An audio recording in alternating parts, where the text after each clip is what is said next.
Technology was about to deliver Rabbit a fatal blow, as analog and its chunky handsets evolved into the far more marketable global digital system still used today.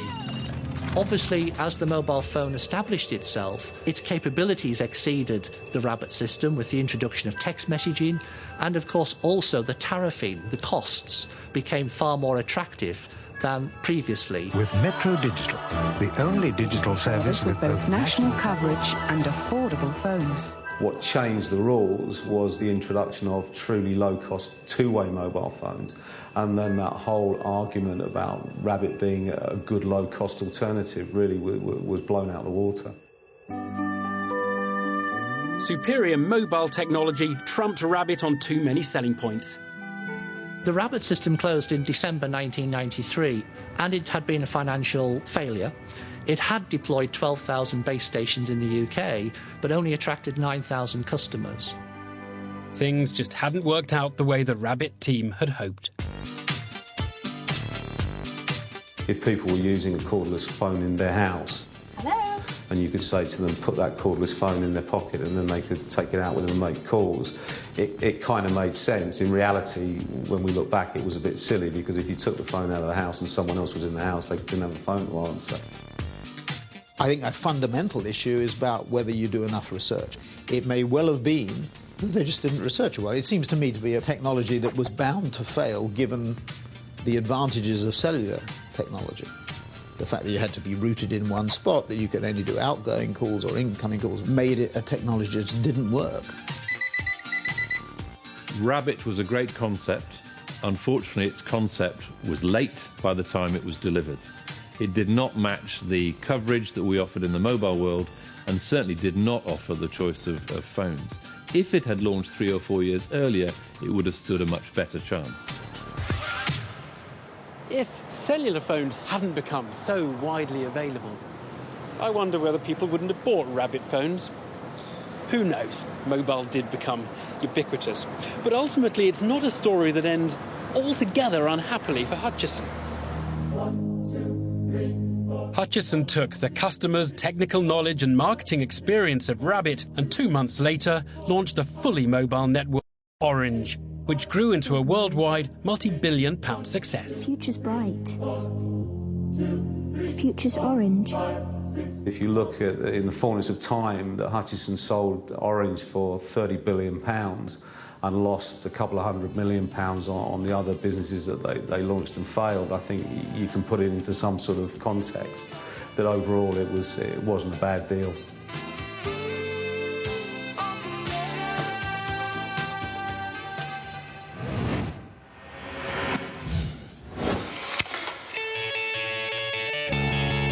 You have a cutting-edge, top-selling product, a great business, and then suddenly something comes along to disrupt your comfortable life. There was a time when Polaroid had it all. A brilliant must-have technology that made taking photos convenient and fun. Oh, that's a good one. Until an even more convenient technology changed the way we look at photos forever.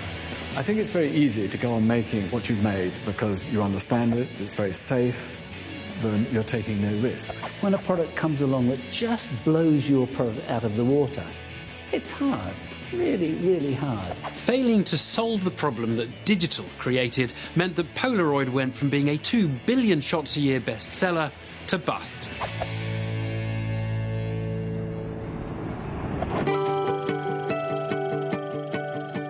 In the old days, to see your images, first you had to use all your film, then take it to a lab, and then wait for it to be processed. It all took such a long time. Polaroid changed all of that. Yay! In the early 40s, American inventor Edwin Land was taking a photograph of his daughter on a film camera. His young daughter said, "Daddy, why can't I see the picture?" And Land, within moments, saw how he could provide an answer to that question. In America, a New York doctor demonstrates a revolutionary invention for cameras. Land set about inventing a new technology which would revolutionize photography with a print which develops before your very eyes. His invention reached the shops in 1948. All stock sold out in the first morning. Polaroid instant cameras soon captivated the world. It seemed to me that we were creating a new technology that people were just craving for. And Polaroid had a monopoly on the fast-growing instant photography market. We couldn't make enough film, we couldn't make enough cameras. Hey, meet the swinger, Polaroid swinger. In 1965, Polaroid launched its latest camera, the Swinger, emphasizing its low price. The business model was cameras are sold and then film will follow. The idea is to sell a camera at the lowest price that you can manage to sell it at, where you're not really making any profit on the camera, and then hook the customer into continuing to buy film.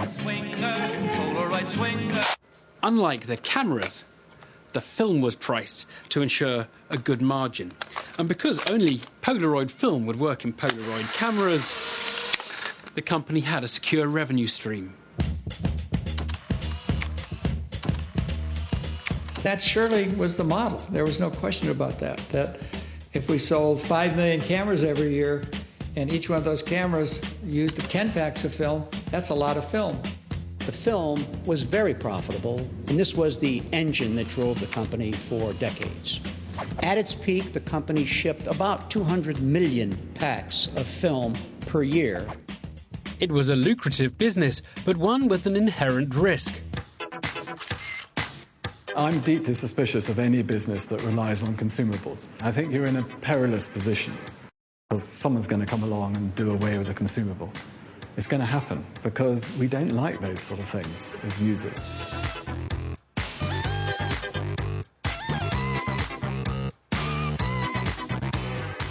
The threat to film came as the 80s arrived, along with digital technology.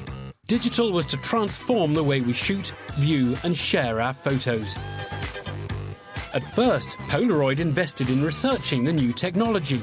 Polaroid people recognized that the future of imaging resided in digital imaging. By the late 80s, they'd even developed a digital chip, which was way ahead of the competition. But there was one major obstacle which held Polaroid bosses back. Where did their profitable film pack-making operation fit in the digital future? The problem was how to come along with systems that made money, that had a business model that worked with the structure that the company had. The deep challenges included the commitment to hard copy. Very difficult to change that. Almost impossible. Now, what they would have to do if they wanted to transition into digital imaging is make a massive change in the way they did business. There would have to be a huge number of layoffs. They would have to be shutting down the factories that made the film. An absolutely incredibly massive change. So Polaroid made its decision. Instead of changing its entire way of doing business, it chose to back away from going completely digital and to focus instead on doing what it always had done. Making cameras that use instant film. To counter the digital revolution, Polaroid launched a range of novelty film cameras. The Spice Girls camera, for example, or the Barbie doll camera. A variety of cameras that doesn't require a significant development expense and then can be marketed as new products. But it was a short-term solution. By the year 2000, digital cameras were becoming affordable. Polaroid was being abandoned by previously loyal fans. The reason I shifted to digital was because, for me, there was always that financial implication of what you're spending when you shoot somebody. So if I was doing 8 shots in a day, I would do maybe 8 packs of Polaroid. Whereas with digital, I could just shoot and shoot and shoot and shoot. Put your arm higher up, honey, at the back. It wasn't financially any more burden to do 80 or 100 images or 1,000 images. It didn't matter. That's good. That's exactly what we want. Polaroid found itself struggling for survival. We were losing sales as digital was making inroads, but yet we had the overhead expenses. So the company did what most companies do, is you start to lay people off, you start to close down operations, but now it becomes a race with time of sales going down, debt going up, disruptive innovations coming in digital photography, was the perfect storm for Polaroid.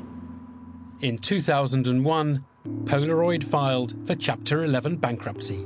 We had invested our whole lives, our whole capital, around chemistry to create a hard copy image. I don't know whether or not, because we'd invested all that money in our expertise, we weren't able to see that people wouldn't want the hard copy print. Sure as heck, I'm surprised that no one wants hard copy prints. I mean, and I don't either.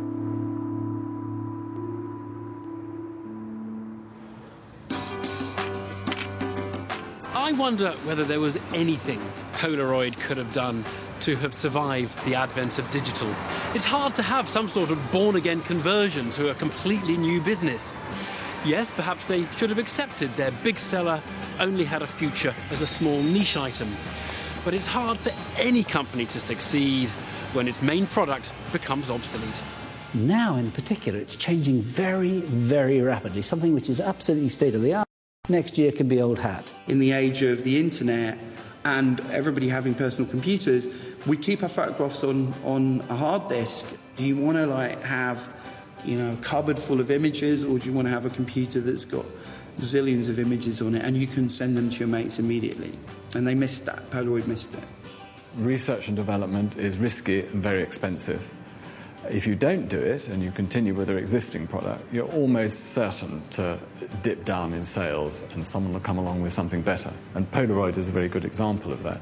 Someone like Polaroid hit on something which was brilliant. Why would you want that to go away? You wouldn't, but it's not your decision. Nowadays, under new ownership, there are fresh signs of life for the brand. It's marketing instant film cameras and instant digital cameras. And it's signed up pop phenomenon Lady Gaga as its creative director.